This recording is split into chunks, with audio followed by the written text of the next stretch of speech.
Elizabeth Alexandra Mary Windsor, or Queen Elizabeth II, was born on April 21st of the year 1926. She was the eldest child of King George VI and Queen Elizabeth, better known as the Queen Mother.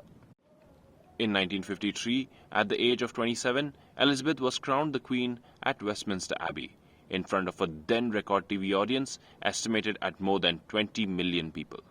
Subsequent decades would see great changes for the monarchy, with the end of the British Empire overseas and the swinging 60s sweeping away social norms at home. Queen Elizabeth II's tenure as the head of state spanned post-war austerity, the transition from empire to Commonwealth, the end of the Cold War, and UK's entry into and withdrawal from the European Union. She was the Queen of the United Kingdom and other Commonwealth of Nations. Just a side note, the Commonwealth is a political association of 56 member countries, the vast majority of which are former territories of the British Empire. On 8th of September 2022, the United Kingdom's longest-serving monarch died in the Balmoral Castle at the age of 96 after reigning for 70 years. Queen Elizabeth was crowned at a transitionary period of the monarchy. As put by Nonika Datta, a historian at JNU, Queen Elizabeth had inherited an enduring and complex legacy of the British Empire. She represents the end of the British Empire and the transition of former colonies into independent states. Rarely do we find such a historical figure who embodied the spirit of colonial and imperial past, laced with the post-World War II democratic values of the New World Order. She was, in a sense, the last colonizer of India, the last symbol of a political entity that ruled over South Asia for nearly 2 centuries. Let's have a look at the deceased Queen's relationship with India. Queen Elizabeth II undertook 3 state visits to India. She visited India for the first time in 1961 with her husband, King Philip. The first visit was very crucial because after the independence, India was still overcoming the damages caused by the British rule.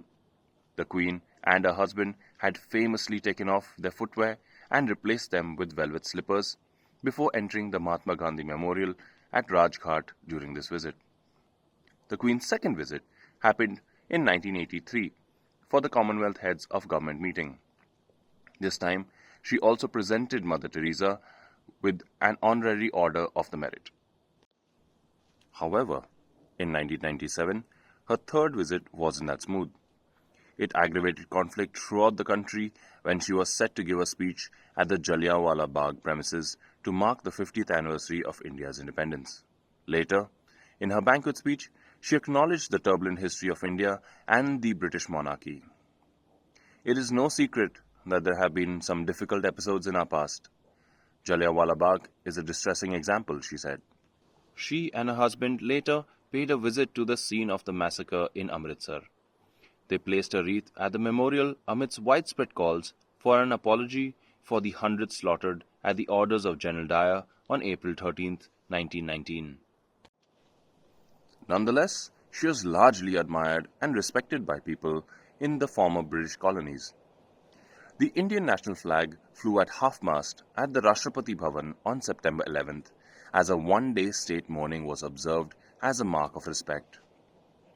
In many ways, she was truly the first modern ruler.